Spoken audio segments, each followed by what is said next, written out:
네, 이재명 대통령이 올 한 해를 대한민국 대도약의 원년으로 만들겠다고 다짐했습니다. 정치권에서도 새해 첫날 의지를 다졌지만 이미 불거진 각종 논란의 해결책 찾기에 급급한 상황이긴 한데요. 오늘 두 분과 함께 이야기 나눠보도록 하겠습니다. 오늘 서양호 시사평론가 정영국 전 청와대 대변인 나오셨습니다. 두 분 안녕하십니까? 안녕하세요. 예. 이재명 대통령이 올해를 대한민국 대도약의 원년으로 선언을 했습니다. 먼저 오늘 있었던 이 대통령의 신년사 먼저 함께 들어보시죠. 2026년 새해 국민주권 정부의 목표는 분명합니다. 올 한 해를 붉은 말처럼 힘차게 달리는 해로 대한민국 대도약의 원년으로 만들겠습니다. 정치, 경제, 사회, 문화, 외교, 안보 등 모든 분야에서 대대적인 도약과 성장을 반드시 이뤄내겠습니다. 국가만 부강하고 국민은 가난한 것이 아니라 국가가 성장하는 만큼 국민 모두가 함께 성장하는 나라, 대기업과 중소기업이 상생 성장하는 대도약을 이루어내겠습니다. 예, 지금 보신 것처럼 이재명 대통령의 신년사 함께 들어보셨는데 이 5가지 대전환 전략을 발표를 했습니다. 자, 그렇기 때문에 이제 집권 2년 차인 올해 국정 운영의 방향에 대해서 두 분께서 어떻게 좀 보고 계시는지 어떻게 좀 전망해 볼 수 있겠습니까? 네, 대통령 신년사에서 나타났듯이 성장, 그리고 또 성장. 성장이라는 국정 과제의 5개 모든 분야의 성장이라는 표현을 썼습니다. 자신감을 드러내고 국정을 주도해 나가겠다라고 하는 모습을 보인 것 같습니다. 전체적으로 성장을 전면에 내선 걸 보면 아마도 내란 청산이 어느 정도 마무리되었기 때문에 이제 내란 극복에 모여진 국민적 역량을 이제 경제 회복과 성장에 초점을 맞추겠다, 그런 뜻으로 보이고요. 그럼에도 불구하고 2월엔 예정되어 있는 윤석열 내란 재판의 결과, 그리고 민주당이 3대 개혁 법안, 검찰, 법원, 그리고 언론개혁법에 대한 시민사회단체나 전문가들 그리고 국민들의 여론의 향배에 따라서 조금은 이 성장 과제를 추진해야 하는데 어려움이 있을지 모르겠지만, 그럼에도 불구하고 올해 중요한 국정과제로 성장을 손꼽은 거가 가장 눈에 보이고 그 결과를 예측해 볼 수 있고, 무엇보다도 연초에 중국에 국빈 방문하게 되는데 예. 경제계 총수들 비롯해 200여 명을 대동해서 가고 있습니다. 그래서 한중 관계 정상화가 경제 성장의 새로운 성장 동력이 되지 않겠나. 첫 출발이 아주 좋아 보입니다. 예, 어떻게 평가하세요? 네, 성장 방향은 잘 잡았다고 봅니다. 분배가 아닌 성장이 다행입니다. 성장이 우선되어야 분배도 늘어날 것이고 복지도 늘어날 것이기 때문에 방향은 잘 잡았다고 보여집니다. 근데 이제 앞서 말씀들 쭉 과제를 얘기를 했습니다만은 이제 문제는 경제죠. 먹고 사는 문제가 가장 우리 국민들에게는 시급한 문제인데, 지금 당장 이 환율 때문에 유가가 너무 올라가지고 지금 주유소 가기도 사실 힘든, 겁이 나는 그런 상황 아니겠습니까? 주부들 지금 시장 가기가 겁이 난다고 하는 그런 상황이에요. 그렇기 때문에 이 물가를 비롯한 집값, 이런 경제 문제가 가장 시급한 문제인 것 같고, 지금 이재명 대통령의 지지율이 초반기에 상당히 집권 1년기의 지지율로서는 굉장히 높은 편이에요. 이 지지율을 어떻게 유지해 나가느냐 하는 부분에 있어서는 아마도 본인은 이제 당을 믿기보다는 본인의 정치력을 믿고 전국을 주도해 나가려고 하는 그러한 모습을 보일 것으로 예상이 됩니다. 예를 들어서 각 부처 업무 보고도 사실 생중계로 하지 않았습니까? 예. 이런 부분들이 굉장히 호평을 받았다고 판단하기 때문에 아마도 6개월 뒤에 그렇기 때문에 다시 해보겠다 하는 그런 것이에요. 이게 다 전국 주도권을 본인이 잡고 지지율을 높여가면서 그대로 추진해 나가겠다는 그런 의지로 보이는데, 근데 문제는 이제 결국 당내의 문제들이 좀 많이 있기 때문에 예. 이런 당내 문제들을, 예를 들어서 지금 당장 김병기 문제라든가 강선우 의원 같은 공천 흥금 문제, 또 그다음에 이제 서재수 의원의 문제라든가 장경태 의원의 성추행 문제라든가 이런 부분들이 당내에서 어떻게 처리하느냐, 이런 부분들에 대해서 이게 이제 결국은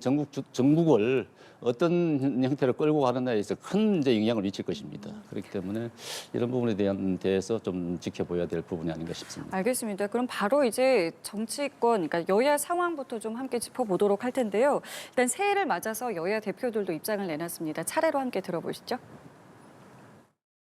올 한 해 국민 여러분들께서 편안하게 발 뻗고 주무실 수 있도록 저희가 가진 역사적 책무, 종합특검, 통일교 특검 등 국민 여러분들께서 바라는 정의롭고 민주적인 국가의 꿈을 이루고 그리고 국민들의 삶과 행복을 위해서 함께 같이 뛰자는 말씀 드립니다. 많은 분들이 국민의힘의 변화를 주문합니다. 변화의 핵심은 정치의 기본으로 돌아가는 것이라고 생각합니다. 정치의 기본은 국민을 섬기는 것입니다. 국민의 삶을 돌보는 것입니다. 국민의힘이 더 낮은 자세로 국민을 섬기는 정당이 되겠습니다. 예, 목소리 함께 들어보셨는데 글쎄요, 지금 일단은 정청래 대표 같은 경우에는 새해에 추진하려던 과제들 신속하게 하겠다라는 의지를 보였습니다. 하지만 앞서서 짚어주신 것처럼 사실 지금 당장 이제 김병기 전 원내대표가 사퇴를 하면서 큰 변수가 하나 생겼거든요. 이 속도에는 큰 문제가 없다고 지금 보는 걸까요? 네, 저는 뭐 김병기 원내대표 문제가 개인 의원의 문제가 아니라 그 집권 여당의 원내 수장으로서의 문제이기 때문에 이 문제를 신속하게 처리해야 한다는 입장 속에서 아마 당 지도부가 애초에 강선호 의원에게 윤리특별감찰단 조사 지시를 내렸는데 아마 김병기 원내대표에게까지도 윤리감찰단 지시를 내리면서 신속하게 이 문제를 마무리 짓겠다는 생각이 듭니다. 아마 과정에서 의원과 보좌진 간의 갑질 의혹이라던가 여러 가지 의혹 사건들이 윤리감찰단에 의해서 판별이 날 것 같고요. 그 문제는 그 문제와 별개로 아마 1월 11일 날 예. 더불어민주당이 최고위원 선거와 함께 원내대표 보궐선거가 치러질 것 같습니다. 그 보궐선거를 통해서 당과 청와대의 가교 역할을 할 새로운 원내대표가 선출됨으로써 이런 갈등들은 봉합이 될 것 같은데 향후에 강선호 의원과 김병기 의원의 개별적인 의원에 대한 윤리감찰단의 조사와 그에 따른 사법처리 여부는 잔불로 계속 유지되겠다 전망할 수 있겠습니다. 그러면은 어쨌든 큰 물줄기에는 큰 문제가 없을 것이다라고 하셨는데 개인적으로 좀 어떻게 생각하세요? 문제가 많겠죠. 저는 굉장히 문제가 심각하게 흘러갈 것이라고 생각이 되는데 정청래 대표가 윤리감찰단에 조사를 의뢰했다고 하지만 예. 윤리감찰단의 조사라는 것이 장경태 의원도 윤리감찰단에 조사를 의뢰했지만 한 달 넘도록 감감무소식입니다. 아무 일도 없는 것인데 그런 식으로 당이 이 문제에 대처한다 그러면은 이 공천 헌금 문제는 국민들이 굉장히 따갑게 지적하지 않을 수 없을 것입니다. 이 부분은 당의 윤리감찰단의 문제가 아니고 즉시 수사기관에 수사를 의뢰해야 될 그런 사안입니다. 아마 민주당 입장에서는 제가 보기에는 선제적으로 해야 될 부분인데 아마 미적거리고 있다고 제가 생각이 되는데 그만큼 심각하게 안 보는 것인지 모르겠습니다만은 박수현 대변인 얘기로는 매우 충격적으로 매우 심각하게 보고 있다고 말씀을 하십니다만은 행동은 그렇지 않단 말이죠.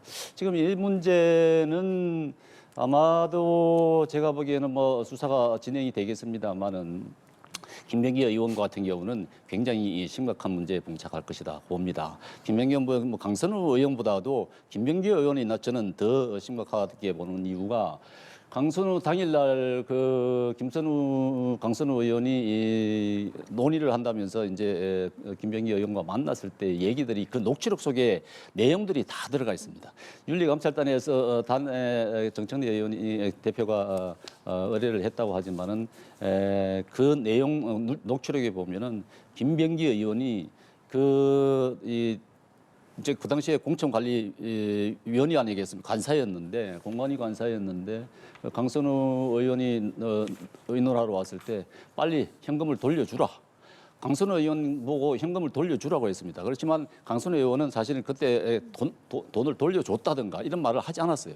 그런데 오늘 해명을 하면서 돈을 돌려줬다, 확인했다 이렇게까지 얘기했단 말입니다. 그때 녹취록에 나타난 내용하고는 전혀 다른 얘기들을 하고 있는 거예요. 그러니까 그 녹취록 속에 보면은 돈을 돌려주지 않았고 공천은 이미 공천을 할 때 그 김경 의원에 대해서 컷오프 공천위원회에서 공관위에서 결정을 했던 부분입니다. 그 공관위에서 컷오프 결정을 하다 보니까 그걸 김경 의원이 알았는 거죠, 미리. 그래서 폭로 기자회견을 하겠다 하면서 항의를 하니까 큰일 났다 이거. 살려달라 이렇게 강선우 의원이 한 것이거든요. 살려달라고 하는 의미는 강선우 의원 본인을 살려달라고 하는 게 아니라 김경 후보를 살려달라고 하는 의미로 밖에 볼 수가 없습니다. 그렇기 때문에 그 다음 날 단수 공천이 나온 거예요. 이게 심각한 문제입니다. 이것은 그야말로 공천 헌금을 받았다고 하는 부분인데 이런 부분에 대해서 민주당이 지금 얼마나 심각하게 보는 것인지는 모르겠습니다만은 저는 굉장히 지금 속도가 느리다고 보여집니다. 그래서 지금 윤리감찰도 진행이 되고 있고 경찰 이제 수사도 시작이 되고 있는 것인데 뭐 말씀하신 것처럼 원내대표 자리야 이제 보궐선거로 채워진다고는 합니다만은 지금 말씀하신 공천 헌금 같은 경우는 이제 시작 아니겠습니까? 이 부분은 어디까지 좀 어떻게 좀 진행이 되고 어떻게 좀 풀어가야 된다고 생각을 하십니까? 일단 국민들이 갖고 있는 그 감정, 분노만큼이나 당에서 신속한 처리가 필요하다고요. 그러기 위해서 윤리감찰단의 신속한 그 상황 파악이 필요할 것 같습니다. 강선호 의원하고 그리고 돈을 주었다고 하는 그 모 시의원하고 같이 불러서 대질 조사를 하면 될 것 같고요. 그리고 거기에 나온 문제에 따라서 사법기관의 사법 처리를 하게 되면 될 것 같다는 생각이 듭니다. 그리고 이 차제에 이런 문제가 다시 발생하지 않기 위해서 당내에서 공천 문제에 대한 점검, 보완 제도를 정비하는 것까지 포함해야 될 것 같고요. 하지만 전체적으로 당 지도부라든가 원내 대표의 문제가 아니라 개별 의원의 문제이기 때문에 이것 말고도 뭐 국가를 그 반헌법적인 문제로 내란과 그리고 그 부정부패로 전체 국가를 시끄럽게 한 사건도 많기 때문에 거기에 비하면 제가 볼 때는 개별 의원의 일탈일지 아니면 그 보좌진들의 다른 의혹 제기인지에 대해서는 뭐 그 윤리감찰단과 그리고 사법기관에서 곧 밝혀지리라는 생각이 듭니다. 개별 의원의 문제라 하셨지만 실제로 지금 뭐 야당에서도 그렇고 일부 여당 의원들은 그래도 이게 당에게 부담이 되고 앞으로 있을 지방선거에도 부담이 되니까 탈당하는 것도 필요하다라는 의견이 좀 나오고 있는데 여기에 대해서는 어떻게 생각하세요? 저는 뭐 탈당, 출당 조치가 이걸 통해 선긋기가 방편은 될 수 있으나 근본적인 해법은 될 수 없다고 생각합니다. 정치인이든 사람이든 누구나 실수를 하고 잘못을 할 수 있을 텐데 그 실수를 어떻게 해결해 나가는가를 에 대해서 평가하게 됩니다. 그래서 당이 우리와 관계없다라고 절연하는 것들에 대해서 국민들은 납득하기 어려울 것 같고요. 오히려 당이 책임지고 이 문제에 대해서 진상을 명확히 규명하고 필요하다면 당의 책임 있는 사과와 이에 대한 재발 방지책을 내놓은 책임지는 정치인의 모습을 보이는 걸 통해서 국민들이 새롭게 평가할 문제이지 꼬리 자르기 절연의 문제로 그 일시적으로는 모면할 수 있을지 모르지만 민주당에 대한 근본적인 신뢰 문제는 개선하기 어렵기 때문에 이것은 당 지도부가 끝까지 책임지고 이 문제의 마무리까지 해 나가야 되는 생각이 듭니다. 그러니까 뭐 당을 나오는 거, 뭐 나아가서 의원직을 내려놓는 거 여러 가지, 그러니까 책임에 대한 부분이 어디까지냐에 대해서 다양한 얘기가 나오는데 개인적인 의견은 좀 어떠십니까? 지극히 당연한 말씀을 하셨다고 봅니다. 이것은 그냥 꼬리 자르기로 끝날 것이 아니고 시스템의 문제이기 때문에 신뢰의 관계입니다. 이건 공천과 관련된 불신이 생긴다 그러면은 후보자들이 공천을 신청했던 후보자들이 그럼 나는 지금 돈을 갖다 줘야 될 것이냐, 돈을 안 갖다 줘서 나는 떨어졌나 이런 생각들을 하게 될 것 아니겠습니까? 이 공천과 관련된 문제이기 때문에 그런 불신이 생긴다 그러면 공천 시스템은 완전히 무너지게 돼 있습니다. 그렇기 때문에 이 부분에 대해서는 뭐 탈당을 해서 이것을 무마시키겠다 이런 생각을 해서는 절대 안 되는 것이고 이 부분은 철저하게 수사를 통해서 해야 되는 것인데 지금 더 심각한 부분은 2022년도에 지선과 관련된 이 공천이잖아요. 근데 그 당시에 이제 김병기 의원 같은 경우는 그때 간사를 하면서 이 강선우 의원의 이 공천 헌금 문제를 알았단 말입니다. 알았잖아요. 그렇지만 듣고 넘어간 거잖아요. 그렇게 해서 이제 공천을 준 거란 말이죠. 그런데 2024년도 총선과도 연관이 되는 것입니다. 2024년 총선 때 김병기 의원이 그 당시에는 이 검증위원장을 했단 말입니다. 공천 후보자들 검증위원장을 했어요. 그리고 강선우 의원도 공천 신청을 했던 것 아니겠습니까? 그럼 강선우 의원이 이만큼 그 당시에 2022년도에 헌금을 받았다는 건 알았잖아요. 알았는데도 불구하고 강선우 의원에게 공천을 줬어요. 그것도 단수 공천을 줬습니다. 그 문제를 그러니까 듣고 넘어가면서 그런 공정한 경선을 하지 않은 것이죠. 공천에 굉장히 비리가 지금 있었던 것입니다. 그런 문제까지 안 들어갈 수가 없는 거예요. 수사를 한다 그러면은 2022년뿐만 아니라 2024년 공천까지 들여다보지 않을 수 없는 그런 상황입니다. 특히 김병기 의원 같은 경우는 동작구에 또 다른 후보자들이 2명으로부터 돈을 받았다가 6개월 뒤에 돌려줬다는 것 아니겠습니까? 굉장히 심각한 문제들이 지금 내포되어 있는 것이에요. 그렇기 때문에 이 민주당은 이번 공천 과정에서 2022년도 지선의 공천 과정, 2024년의 공천 과정 이런 부분들에 대해서 심도 깊게 자체적으로 들여다봐야 되겠습니다만은 스스로 나서서 수사기관에 의뢰해서 이 부분을 명명백백하게 밝힐 수 있도록 그런 자세를 보여줘야 된다고 봅니다. 이미 배당된 의혹도 여러 가지이기 때문에 김병기 의원 자체는 이 사안을 어떻게 좀 가져갈 것 같으시고 좀 앞으로 어떻게 흘러갈 것 같으세요? 저는 뭐 평상시 같았으면 그 공천 헌금 문제라든가 그리고 의원과 그 소위 말해서 갑이라고 하는 의원이 을이라고 하는 보좌진에 대한 갑질 의혹이라는 문제가 상당히 큰 파장, 정치인의 리더십과 자질에 대한 문제로 비화될 텐데요. 잘 아시겠지만 국가를 내란의 위기에 몰아내고 국민 헌정 질서를 유린하고 국민의 삶을 도탄에 빠지게 한 이런 내란 전국에서 개인의 일탈 문제가 그닥 이렇게 크게 와닿지는 않습니다. 그럼에도 불구하고 그 민주당이 내란 청산에 대해서 떳떳할 수 있으려면 이런 개별 의원에 대한 의혹에 대한 문제 낱낱이 밝혀서 책임질 걸 책임지는 모습을 보이는 것이 내란 정국을 주도해 나가는 민주당의 바른 모습인 것 같습니다. 그래서 저는 뭐 이 문제는 그 당과 원내 지도부가 명명백백하게 밝혀 나갈 것이라 생각이 듭니다. 알겠습니다. 자, 그리고 저희가 앞서 또 국민의힘 장동혁 대표의 목소리도 들어봤는데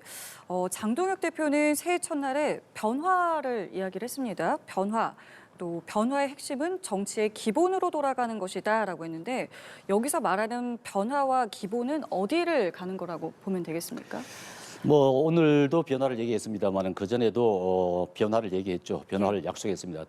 국민의힘의 변화를 국민들에게 약속을 했는데 어느 네. 시점에 그 변화의 주요 내용을 국민들에게 밝힐지는 알 수 없습니다만은 조만간 밝힐 것이라고 생각이 됩니다.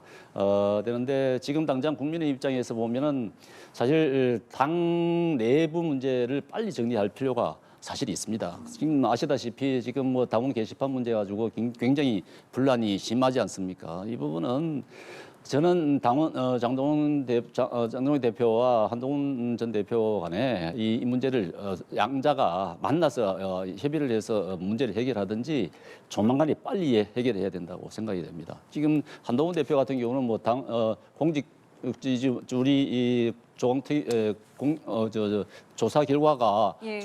한동훈 전 대표에 대해서 상당히 좀 심각한 문제인 것처럼 지금 조사 결과가 발표가 됐는데 내용 자체를 보면은 사실 가부가 근데 이게 지금 약간 진실 공방처럼 가고 그렇습니다. 있어요. 진실 공방처럼 이렇게 예. 돼가지고 이게 누구 말이 옳은지 지금 알 수 없는 그런 그래서 오히려 살짝 지금 그런 부분이 고소를 있어요. 하겠다 이런 얘기까지 나오고 있거든요. 고소하겠다는 얘기까지 나오잖아요. 예. 이 당 내부 문제 가지고 고소 고발까지 이어진다 그러면은 정말 이건 리전 투구죠. 이건 국민들이 그렇게 용서를 하지 않을 것입니다. 그렇기 때문에 당내 문제 가지고 빨리 해결을 해야 되는데 이게 제가 볼 때는 한동훈 전 대표 같은 경우도 이 부분에 대해서 인정했잖아요. 어제 우리 가족들이 개입이 됐다고 인정을 했던데 그렇다 그러면은 죄송하다. 불 1년을 끌어온 거잖아요. 그렇죠. 1년을 끌어온 거기 때문에 죄송하다. 나도 미처 몰랐다. 알아보니까 그렇던데 죄송하게 생각한다고 유감을 표명하고 사과하는 것이 맞습니다. 그렇게 해서 이제 당대표 장동혁 대표 같은 경우는 그 사과를 받아주고 이런 형태로 가야지 이걸 계속 끌고 간다 그러면 어느 국민이 지금 이걸 용서를 하겠습니까? 그런 상태에서 이 문제를 빨리 해결하고 저는 장동혁 대표가 변화를 한다고 했기 때문에 정말 국민들한테 쇄신하는 모습, 쇄신책을 보여야 된다고 봅니다.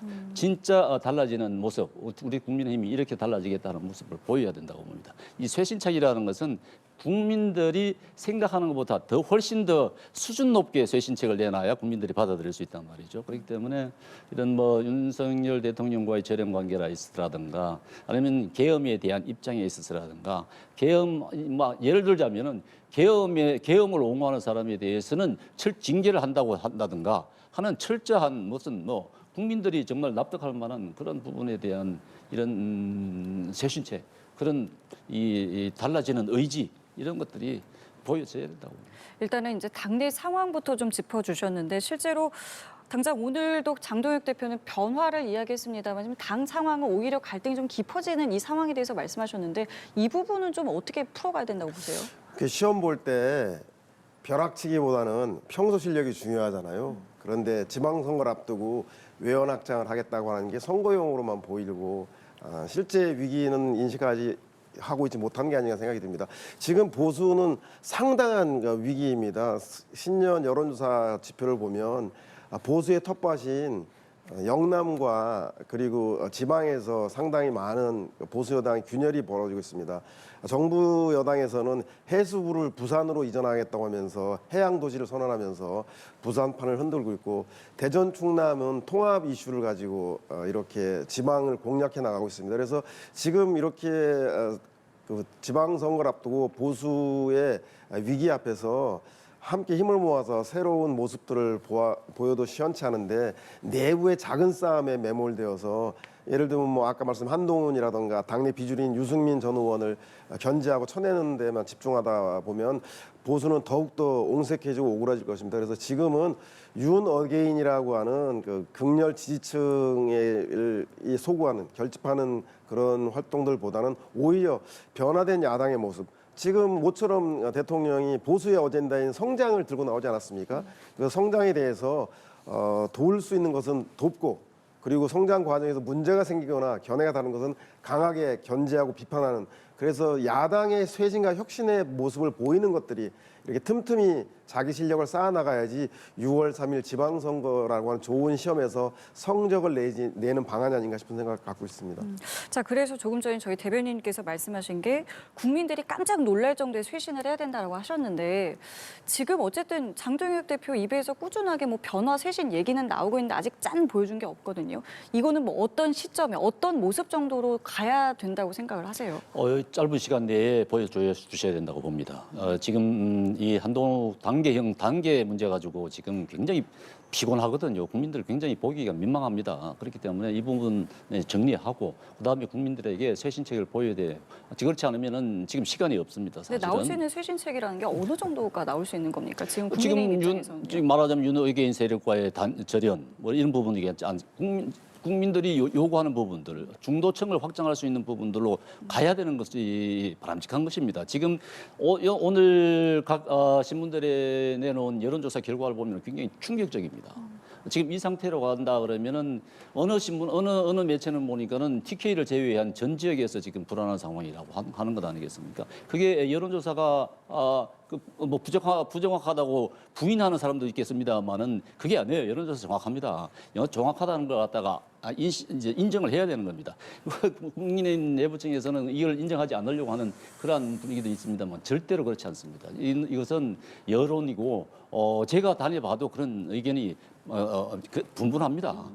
지금 영남 지방에서도 결코 분위기 안 좋아요. 그렇기 때문에 이런 분위기를 이제 뒤집어 엎으려고 그러면은 국민의힘에서 정말 국민들이 깜짝 놀랄 만한 그러한 쇄신책을 내놓지 않으면은 지금 이 상태에서는 뭐 중도가 없다는 얘기까지 해요. 중도가 없기는 왜 없습니까? 다 중도예요.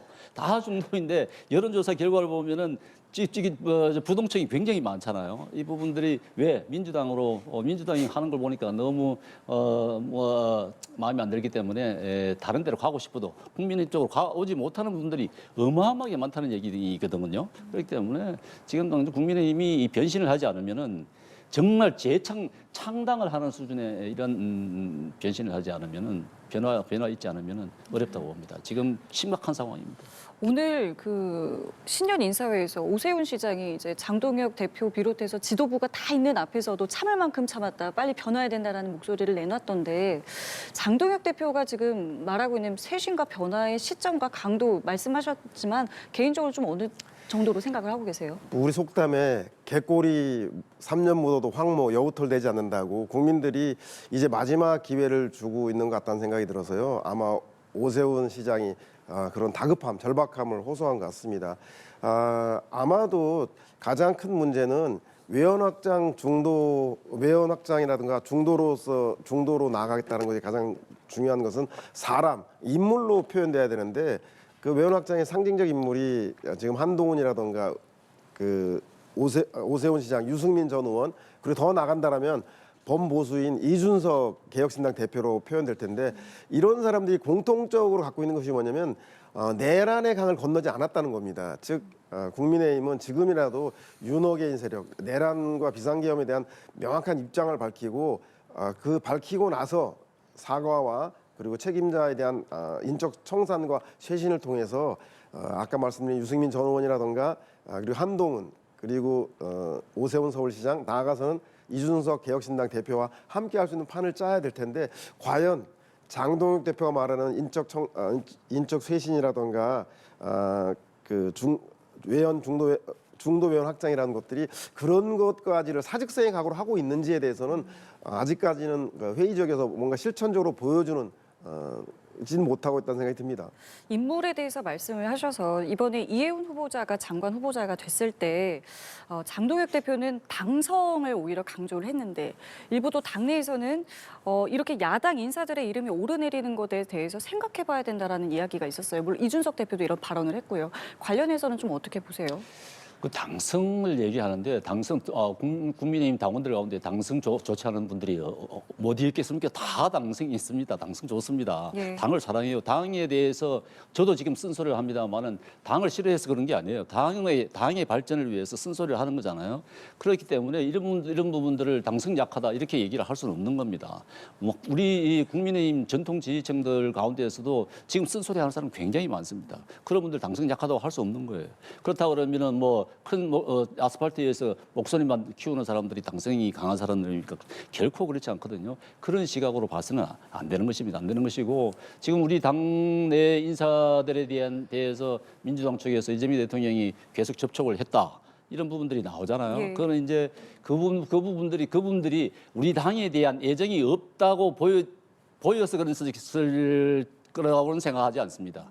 그렇지만은 너무 당내에서 양측 갈등이 심하니까 어느 정도 제의를 하면은 움직이지 않을까 하는 그런 생각에서 하셨던 것 같은데 유승민 전 의원 같은 경우는 연락을 받았지만은 하지 않았다, 답변하지 않았다는 직접 것이고. 이야기를 했습니다. 그래서 직접 얘기를 했죠. 여러 번 접촉했지만 하지 않았다는 얘기했는 것이고 이해훈 장관 지명자 같은 경우는 이 부분에 대해서는 아마 여러 가지 용도로 생각을 하지 않았나 싶습니다. 여러 가지 이 전략적인 판단을 하셔가지고 그렇지 않았나 싶은데 이재명 대통령 입장에서 봤을 때는 아마도 손해 보는 일은 없을 것이라고 판단했을 것 같아요.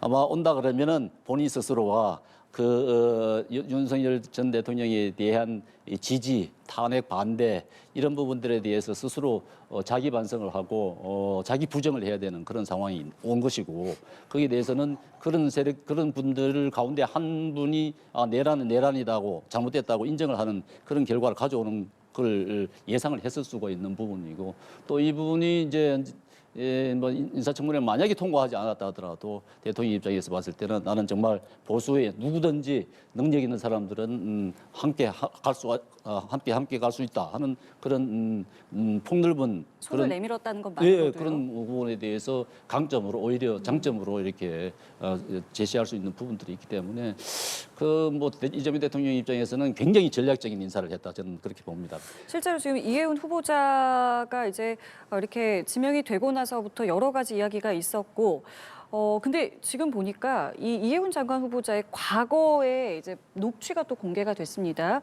인턴 보좌진, 그러니까 보좌진 인턴에게 폭언을 한 정황이 담긴 어떤 녹취가 공개된 것인데 이 부분은 이제 뭘 관련해서 이제 사과의 목소리는 냈어요. 이해훈 후보자가 이제 사과를 하기는 했습니다만 이것이 이제 청문회에는 어떤 영향이 있을 것인지 그리고 이런 부분들이 앞으로 또 어떤 영향을 줄 것인지에 대해서는 또 어떻게 생각하세요?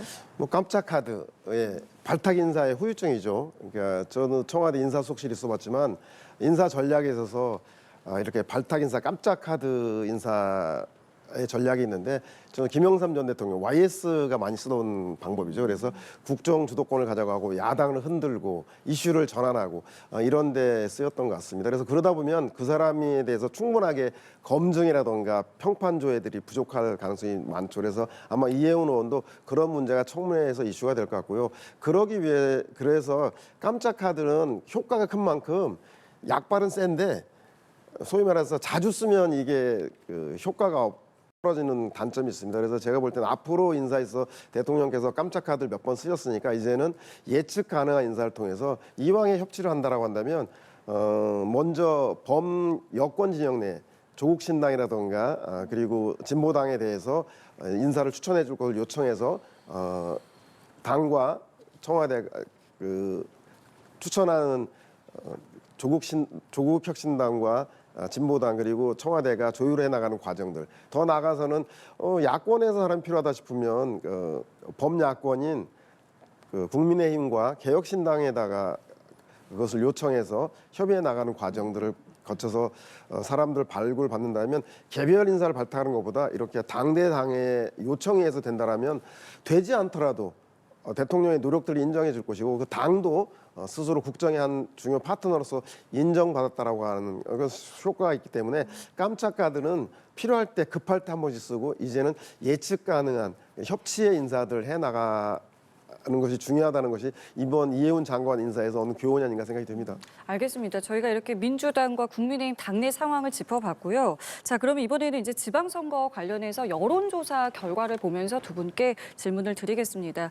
이제 새해가 밝았고요. 이제 아마 당분간의 이제 최대 이슈는 이제 바로 지방선거일 것이고 지금 보시는 것처럼 서울시장 에서의 이제 가상 양자 대결에 관한 여론조사 결과인데 지금 보시는 것처럼 민주당 주요 후보군 모두가 이제 오세훈 시장과 상당히 이제 경합을 벌이는 모습의 결과를 지금 보고 계십니다. 자, 이것을 뭐 두고 이제 각 당에서도 뭐 여러 가지 생각도 전략들 세워야 할 것 같은데 글쎄요, 좀 어떻게 좀 결과 보셨습니까?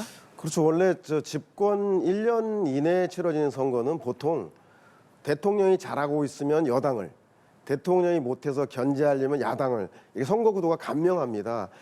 그런데 다른 지역은 그런 게 잘 먹히는데 유일하게 잘 안 먹히는 곳이 서울시장 선거입니다. 그만큼 서울이 부동층이 많습니다. 지난번 내란 이후에 치러진 이재명 대통령 당선 선거도 이재명 대통령은 전체 득표가 47%고 그리고 김문수 후보와 이준석 후보를 합치면 53%에 됩니다. 그래서 수도권 특히 서울 같은 경우에는 여야가 이렇게 팽팽한 구도를 갖고 있습니다. 따라서 이 문제는 단순하게 이재명 대통령 잘하면 여당을 못하면 야당이라는 걸 넘어서는 인물에 대한 선호도가 아주 높은 것입니다. 그래서 아마 그런 것 때문에 민주당에서는 기성의 국회의원이라든 기성 정치인보다는 참신한 구청장 출신의 행정가인 정원호 그 구청장에 대한 선호도가 높은 걸로 나타나는 것 같아서요. 민주당은 이런 후보군 관리를 여하게 해나가는가에 따라서 서울의 부동층하게 소구해서 이번 지방선거에 가장 승패 열세가 되는 서울 선거를 탈환할 것인지 아니면 또 뺏길 것인지가 나타날 것 같고요. 국민의힘 같은 경우는 제일 중요한 게 오세훈이냐 아니냐가 가장 중요한 것 같습니다. 오세훈 시장이 명태균 게이트에도 불구하고 후보가 된다라면 외연 확장성이 있기 때문에 민주당에는 상당히 어려운 상대가 될 것이고 그렇지 않고 당내 규정에 의해서 7대3이라고 한 당심 70%, 민심 30% 반영에 의해서 당심이 강한 나경원이라던가 그런 그 고정지층들이 좋아하는 후보가 될 경우에는 외연 확장이 그만큼 어렵기 때문에 민주당에 유리한 선거 구도가 되지 않을까 그렇게 전망하고 있습니다. 대변인님께서는 앞서 여러 차례 여론을 체감하신다는 말씀하셨는데 지금 결과까지 이제 여론조사 결과까지 함께 보셨습니다. 앞으로 이제 6개월 정도 남았는데 어떤 전략이 좀 필요하다고 보세요? 지금 앞서 말씀하신 대로 집권 1년 차 때에 특히 이제 대통령 선거가 있고 곧바로 이제 지방 선거가 있는 경우에는 네. 모든 선거에서 다 집권당이 압승을 했습니다. 지난 2018년도에 그랬죠. 지난 2022년도에도 그랬습니다. 그렇게 했는데, 근데 이제 이번에는 이제 이 집권 이제 1년 차이긴 합니다만은 집권한 해는 아니거든요. 해를 넘겨서 이제 6월 달인데 해를 넘겨서 선거가 있게 되는데 그 사이에 이제 민주당의 독주라든가 이런 많은 파행들을 갖다 국민들이 이제 경험을 했기 때문에 국민이만 조금 더 정말 쇄신하고 다른 모습을 보여준다 그러면은 가능성이 저는 있다고 봅니다. 지금 오늘 여론조사 결과는 굉장히 충격적인 여론조사 결과였는데 그런 결과에도 불구하고 지금 민주당 내에 쌓여 있는 많은 부정적인 그러한 요소들이 많이 있기 때문에 저희들이 국민의힘 자체가 남 얘기할 것도 없습니다.